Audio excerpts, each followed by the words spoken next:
Hi, good morning. അങ്ങെൻ്റെ മാതാവു പിതാവുമങ്ങ്, അങ്ങൻ സഖാബന്ധുവുമങ്ങു തന്നെ. അങ്ങെൻ്റെ വിദ്യാധനമങ്ങു മാത്രം, അങ്ങാണെനിക്കൊക്കെയുമെൻ്റെ ദേവ. ശ്രീമദ് ഭഗവത്ഗീത 4-ാം അധ്യായം ജ്ഞാനകർമ്മ സന്യാസയോഗം 27-ാമത്തെ ശ്ലോകമാണ് ചൊല്ലുന്നത്.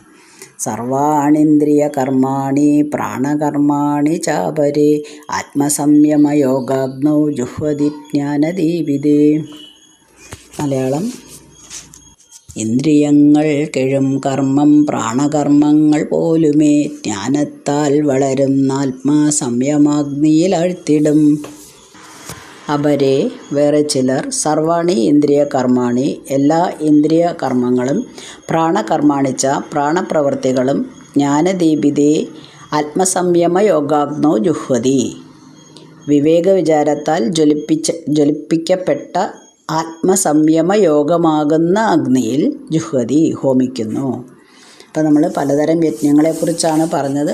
ദേവയജ്ഞം പറഞ്ഞു, ബ്രഹ്മയജ്ഞം പറഞ്ഞു, ഇന്ദ്രസംയമനം എങ്ങനെയാണ് കിട്ടുന്നതെന്ന് കഴിഞ്ഞ ശ്ലോകത്തിൽ പറഞ്ഞു. അത് തുടർന്നുകൊണ്ടേയിരിക്കുകയാണ്. പല പല മാർഗങ്ങൾ പറഞ്ഞു കൊടുക്കുകയാണ് അർജുനന്. അപ്പോൾ ഈ എല്ലാ മാർഗങ്ങളും കേട്ട് കഴിഞ്ഞാൽ പിന്നെയെങ്കിലും നീ നന്നാവുമല്ലോ, ആ ഒരു ഉദ്ദേശമാണ്. നമ്മൾക്ക് വേണ്ടിയിട്ടാണ് പറഞ്ഞു തരുന്നത്, അർജുനനോട് പറയുന്നു എന്ന് മാത്രം. അപ്പോൾ ഇവിടെ ആത്മസംയമ യോഗമാണ്, അഹങ്കാരത്തെ അടക്കുന്നതാണ് ആത്മസംയമയോഗം. അതാണ് ഏറ്റവും അടുത്തൊരു മാർഗം പറഞ്ഞു തരണം. യോഗം പലതരം യജ്ഞങ്ങളാണല്ലോ. അപ്പോൾ ഈ യജ്ഞത്തിൽ നമ്മൾ എല്ലാതും, അതായത് നമ്മുടെ ഇന്ദ്രിയ സംയമനം ആദ്യം നേടുക. അത് കഴിഞ്ഞാൽ നമ്മുടെ ഉള്ളിലെ ജ്ഞാനം കുറേശ്ശെ തെളിയാൻ തുടങ്ങും. അതൊരു പ്രകാശം പോലെ, ഒരു അഗ്നി പോലെ ഇങ്ങനെ ജ്വലിക്കും. അപ്പോൾ അതിൽ എല്ലാം നമ്മൾ കൊടുക്കുക, എല്ലാം അതിലാഹുതി ചെയ്യപ്പെടുക. അങ്ങനെ ആയിക്കഴിഞ്ഞാൽ നമുക്ക് നമ്മുടെ ചലനങ്ങളെല്ലാം തന്നെ നമ്മുടെ കൺട്രോളിൽ വരുത്താൻ പറ്റുന്നതാണ്.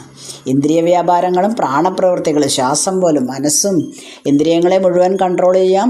അത് കഴിഞ്ഞാൽ നമ്മുടെ ശ്വാസോച്ഛ്വാസം പോലും നമുക്ക് ഇഷ്ടമുള്ള രീതിയിൽ, ഇപ്പം നമുക്കങ്ങനെ കൺട്രോൾ ചെയ്യാൻ കുറച്ച് ബുദ്ധിമുട്ടാണ്. നമ്മളെപ്പോഴും ശ്വസിച്ചുകൊണ്ടിരിക്കുന്നു. ശ്വാസം എത്ര നേരം അടക്കി പിടിക്കാം എന്നുള്ളത് ഒരു മാതൃകയായിട്ട് നമുക്ക് ദിവസേന നോക്കാം. 1 മിനിറ്റ് പറ്റുന്നുണ്ടോ, 2 മിനിറ്റ് പറ്റുന്നുണ്ടോ, കൂടുതൽ പറ്റുന്നുണ്ടോ എന്ന്. അങ്ങനെ ശ്വാസം എത്രയോ നേരം നമുക്ക് വേണമെങ്കിൽ പിടിച്ചു നിർത്താൻ പറ്റും എന്നാണ്. നാളെ ഇതിനു വേണ്ടി പരിശ്രമിക്കരുതേ. പെട്ടെന്ന് യോഗികൾക്ക് ഇതൊക്കെ അനുഭവങ്ങളിൽ കൂടെ കിട്ടുന്നതാണ്. അനുഭവങ്ങളിൽ കൂടെ പല മഹാന്മാരും പറഞ്ഞു വെച്ചിട്ടുള്ള കാര്യങ്ങളുമാണ്. അവരുടെ അനുഭവത്തിൽ നിന്നാണ് അവർ പറയുന്നത്. എല്ലാ ചലനങ്ങളും നമ്മുടെ കൺട്രോളിൽ, അല്ലെങ്കിൽ നമുക്ക് അവരെ നിയന്ത്രിക്കാനായിട്ട് പറ്റും. ലൗകിക ജീവിതം നയിക്കുന്ന നമ്മളെപ്പോലെയുള്ളവർക്ക് അത് കുറച്ച് ബുദ്ധിമുട്ടാണ്. എങ്കിലും ഇത് അനുഭവിച്ചവർ പറയുന്നു, യോഗികൾ പറഞ്ഞു വയ്ക്കിച്ചിട്ടുണ്ട്. ഇത് ഈ ഘട്ടത്തിൽ എല്ലാതും, മനസ്സും ഇന്ദ്രിയങ്ങളും എല്ലാം നമ്മൾ നിയന്ത്രണത്തിലാക്കി കഴിഞ്ഞാൽ അവിടെ ഒരു പ്രകാശം വരുന്നു. അതാണ് ജ്ഞാനദീപിതേ, ആത്മസംയമയോഗം എന്ന് പറയുന്നത്. അപ്പോൾ അതിൽ ഇതെല്ലാം നമ്മൾ ഹോമിക്കുന്നതാണ്. മനസ്സിൻ്റെ ചലനവും പ്രാണൻ്റെ ചലനവും പൂർണ്ണമായിട്ടും നമുക്ക് നിർത്തിവെക്കാൻ പറ്റും. അങ്ങനെ നമ്മളൊരു സമാധിയിലെത്തുന്നു. എങ്കിലും പൂർണ്ണമായിട്ട് അതെല്ലാം കൺട്രോൾ ചെയ്താലും ഞാൻ എന്നുള്ള ഒരു ചെറിയ വിചാരം നമ്മുടെ മനസ്സിൽ ഉണ്ടാവും. അവിടെ ഈശ്വരൻ്റെ അനുഭവങ്ങൾ ധാരാളം ഉണ്ടാവും നമുക്ക്. അപ്പോൾ ഈശ്വരൻ്റെ അനുഭവങ്ങൾ നമ്മുടെ കയ്യിലുണ്ടെങ്കിലും നമ്മൾ വീണ്ടും വീണ്ടും അതിലേക്ക് തന്നെ തിരിയാണ്. അതായത് എല്ലാം ഒഴിവാക്കാനായിട്ട് നോക്കുകയാണ്. അപ്പം നമുക്ക് ഇനിയും അടുത്ത സ്റ്റെപ്പിലേക്ക് എത്താം. അതിലും അപ്പുറത്തുള്ള ഒരു സ്റ്റെപ്പാണ് മനസ്സും ശ്വസനവും. അതെല്ലാം എപ്പോഴും ബന്ധപ്പെട്ടല്ലേ ഇരിക്കുന്നത്. അതുകൊണ്ട് പ്രാണായാമമൊക്കെ ചെയ്തിട്ട് നമ്മുടെ മനസ്സിനെ ശാന്തമാക്കാൻ പറ്റും. ഉറങ്ങുമ്പോഴും നമുക്ക് നമ്മുടെ മനസ്സ് കുറേ ശാന്തമാണ്.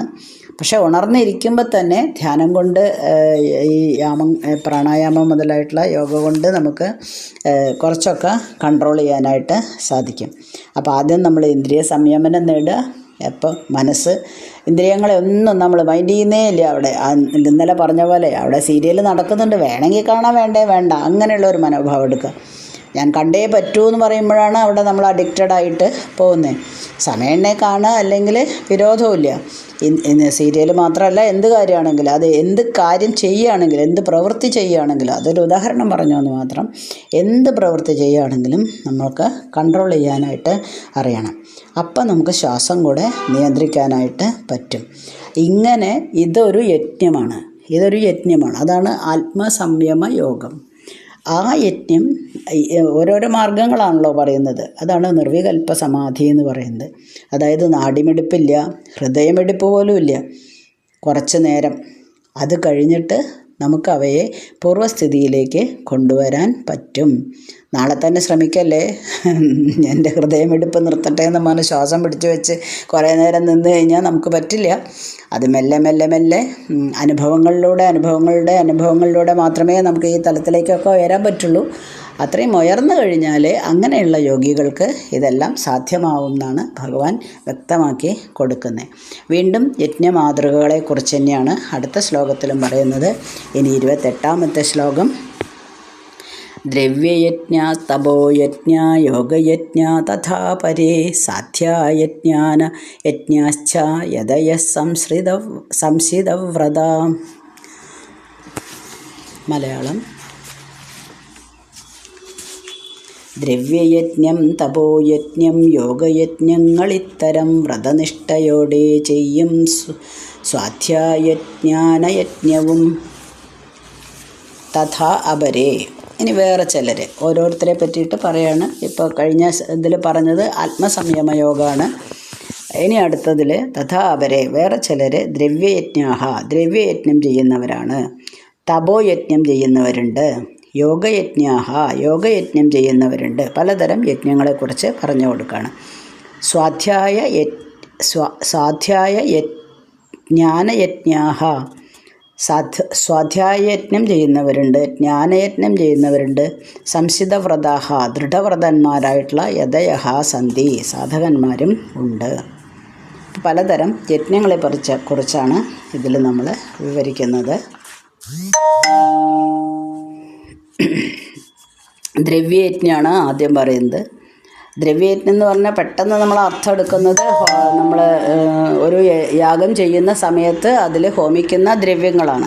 അത് ദ്രവ്യ പദാർത്ഥങ്ങൾ നമ്മൾ ആ അഗ്നിയിലേക്ക് ഇട്ട് കൊടുക്കുന്ന പൂജിക്കാൻ വേണ്ടിയിട്ട് ചെയ്യുന്ന ദ്രവ്യങ്ങൾ, അതും ദ്രവ്യയജ്ഞമാണ്. മാത്രമല്ല നമ്മുടെ കയ്യിലുള്ള അല്ലെങ്കിൽ നമ്മൾ സാധാരണയായിട്ട് യൂസ് ചെയ്യുന്ന നമ്മുടെ ധനം, സ്വത്ത് അല്ലെങ്കിൽ എന്തെങ്കിലും നമ്മളിലുള്ള ഗുണങ്ങൾ സമുദായത്തിൻ്റെ നന്മയ്ക്ക് വേണ്ടിയിട്ട് അർപ്പണ മനോഭാവത്തോടു കൂടിയിട്ട് ദാനം ചെയ്യുക, അതും ദ്രവ്യയജ്ഞമാണ്. എന്താണ് നമ്മളുടെ കയ്യിലുള്ളത് എങ്കിൽ അത് ദാനമായിട്ട് ചെയ്യുക. അത് ഭക്ഷണം ആവണമെന്നില്ല, അല്ല ഭക്ഷണവും ആവാം പണവും ആവാം. അത് മാത്രമല്ല നമ്മുടെ കയ്യിലുള്ള എന്തൊക്കെ ഉണ്ടോ. ഇപ്പം എൻ്റെ കയ്യിൽ കുറച്ച് അറിവാണുള്ളതെങ്കിൽ, അല്ലെങ്കിൽ എൻ്റെ കയ്യിൽ ഇപ്പം ഞാനൊരു ടീച്ചറാണ്, എനിക്കിപ്പോൾ തൽക്കാലം കുറച്ച് പഠിപ്പിക്കാനുള്ള ഒരു കഴിവാണുള്ളത്, അപ്പോൾ അതെനിക്ക് മറ്റുള്ളവർക്ക് വേണ്ടിയിട്ട് പറഞ്ഞു കൊടുക്കുക. അങ്ങനെ എന്താണോ നമ്മുടെ കയ്യിലുള്ളത്. ഒരു ചിത്രകാരനാണ്, മറ്റുള്ളവർക്ക് ആ കല കുറച്ച് പറഞ്ഞു കൊടുക്കുക. ഒരു പാട്ടറിയുന്ന ആളാണ്, മ്യൂസീഷ്യനാണ്, ആ കല പറഞ്ഞു. അങ്ങനെ എന്നും നമ്മൾ എനിക്ക് പൈസയ്ക്ക്, എനിക്ക് പ്രശസ്തിക്ക് വേണ്ടിയിട്ടല്ല ചെയ്യേണ്ടത്, ലോക നന്മയ്ക്കായിട്ട് കൊടുക്കുക. അങ്ങനെ ദാനം ചെയ്യുന്നതെല്ലാതും ദ്രവ്യയജ്ഞത്തിൽ പെടും. ഇനി ബാഹ്യലോകത്ത് മാത്രമല്ല, മനസ്സിൻ്റെയും ബുദ്ധിയുടെയും ലോകത്തിലും ഈ ദ്രവ്യയജ്ഞം ശാരീരികമായിട്ടും മാനസികമായിട്ടും ബുദ്ധിപരമായിട്ടും നമുക്കുള്ള എല്ലാ കഴിവുകളും തന്നെ ലോകസേവനാർത്ഥം ഉപയോഗിക്കുക. ഇതാണ് ദ്രവ്യയജ്ഞം. അപ്പോൾ ഈ ദ്രവ്യയജ്ഞം കൊടുക്കണമെങ്കിൽ, അയ്യോ എൻ്റെ കയ്യിൽ സാധനങ്ങളൊന്നും ഇല്ലല്ലോ കൊടുക്കാൻ, ഞാൻ അത്ര വലിയ പൈസക്കാരനൊന്നുമല്ല, അങ്ങനെയൊന്നുമല്ല. അവിടെ പൈസയും ഒന്നും പ്രശ്നമല്ല. നമ്മൾക്ക് വെറുതെ മറ്റുള്ളവരോടൊരു സ്നേഹം തോന്നാലോ, കരുണ തോന്നാലോ, ഒരു നല്ല വാക്ക് പറയാലോ, അതിനൊരു ബുദ്ധിമുട്ടുമില്ല. സ്നേഹം നിറഞ്ഞ ഒരു നോട്ടം കൊടുക്കാം, നല്ലൊരു പുഞ്ചിരി കൊടുക്കാം, ഒരു നല്ല സൗഹൃദത്തിലിരിക്കുക അവരുമായിട്ട്. ഇതൊക്കെ പൈസ കൊടുക്കാതെ കിട്ടുന്ന, അല്ലെങ്കിൽ പൈസ കൊടുക്കാതെ നമുക്ക് ദാനം ചെയ്യാവുന്ന കാര്യങ്ങളാണ്. അപ്പോൾ അതെല്ലാം ദ്രവ്യയജ്ഞമാണ്. അടുത്തത് തപോയജ്ഞമാണ്. എല്ലാം തപിപ്പിക്കലാണ് അല്ലേ. ഈശ്വരൻ്റെ പേരിൽ നമ്മൾ വ്രതങ്ങൾ അനുഷ്ഠിക്കുന്നു. അപ്പോൾ ഈ വ്രതങ്ങൾ അനുഷ്ഠിക്കുമ്പോൾ അത് അനുഷ്ഠിക്കേണ്ട പോലെ തന്നെ അനുഷ്ഠിക്കണം കേട്ടോ. അല്ലാതെ നാളെ ശിവരാത്രിയാണ്, ഓ ശരി ഞാൻ ഉറക്കൊഴിച്ചിട്ട് എന്താ ചെയ്യുന്നത്, ടി വിയുടെ മുന്നിലിരിക്കുകയാണ് ചെയ്യുന്നത്. ഉറക്കൊഴിക്കണം എന്നല്ലേ ഉള്ളൂ. ഉറക്കൊഴിച്ചു, ഞാൻ കുറച്ച് സിനിമ കാണട്ടെ, അങ്ങനെ നാളെ വരെ എങ്ങനെയെങ്കിലും എത്തിക്കണം, നാളെ രാവിലെ വരെ കണ്ണിൻ്റെ പോളെ ചിമ്മാൻ പാടില്ല. ശരി, അതല്ല. അങ്ങനെ വ്രതം അനുഷ്ഠിച്ചിട്ട് കാര്യമില്ല. വ്രതങ്ങൾ അനുഷ്ഠിക്കുമ്പോൾ അനുഷ്ഠിക്കേണ്ട പോലെ തന്നെ കംപ്ലീറ്റായിട്ടും അതിൻ്റെ റൂൾസ്, പണ്ടുള്ളവർ പറഞ്ഞു വെച്ചിട്ടുള്ള റൂൾസ് പാലിച്ച് തന്നെ ചെയ്യണം.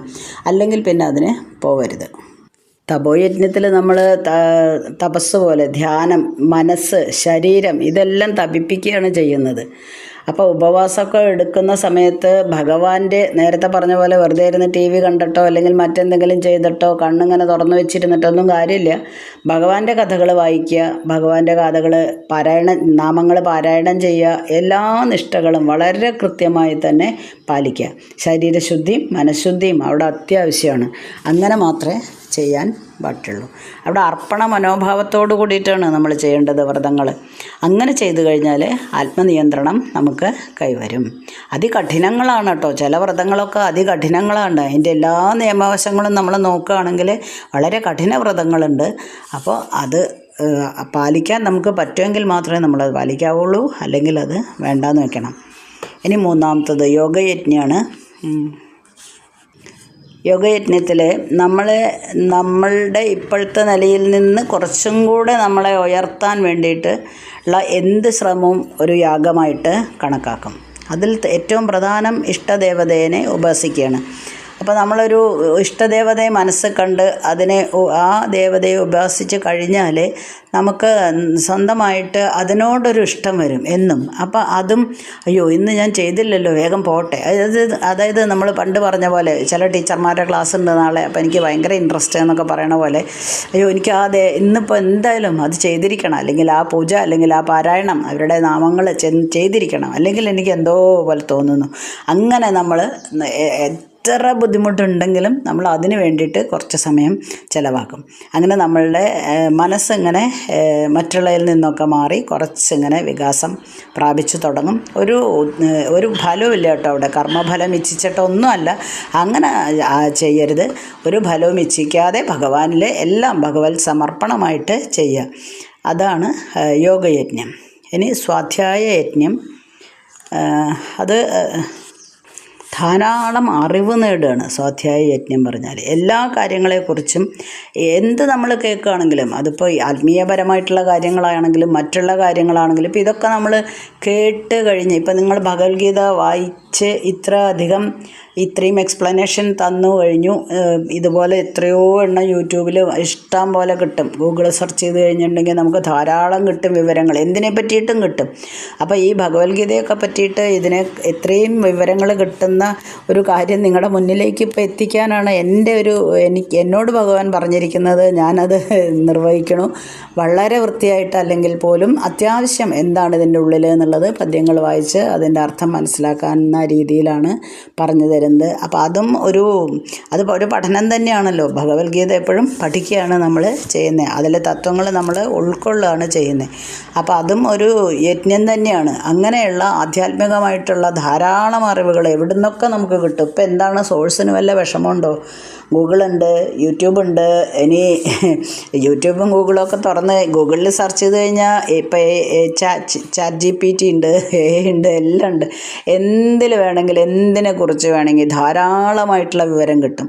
സത്യം പറയാച്ചാൽ ശാസ്ത്രം വികസിച്ചത് കൊണ്ട് നമുക്കിതൊരു അനുഗ്രഹമാണ്. അതും ഭഗവാന്റെ ഒരു അനുഗ്രഹം തന്നെയെന്ന് വിചാരിച്ചാൽ മതി. കാരണം പണ്ട് കാലത്താണെങ്കിൽ ഒരു അമ്പലമോ അല്ലെങ്കിൽ എവിടെയെങ്കിലും അമ്പലങ്ങളെ ഉണ്ടാവുള്ളൂ. അത് മാത്രമല്ല ആ അമ്പലങ്ങളിൽ ഇതുപോലെ വല്ല സപ്താഹങ്ങളോ അല്ലെങ്കിൽ മറ്റ് ഭഗവാനെ ഉദ്ദേശിച്ചുകൊണ്ട് നടത്തുന്ന പൂജകളോ എല്ലാം ഉണ്ടെങ്കിൽ ആരെങ്കിലും വന്ന് ക്ലാസ് എടുക്കുന്നു, കേൾക്കുന്നു.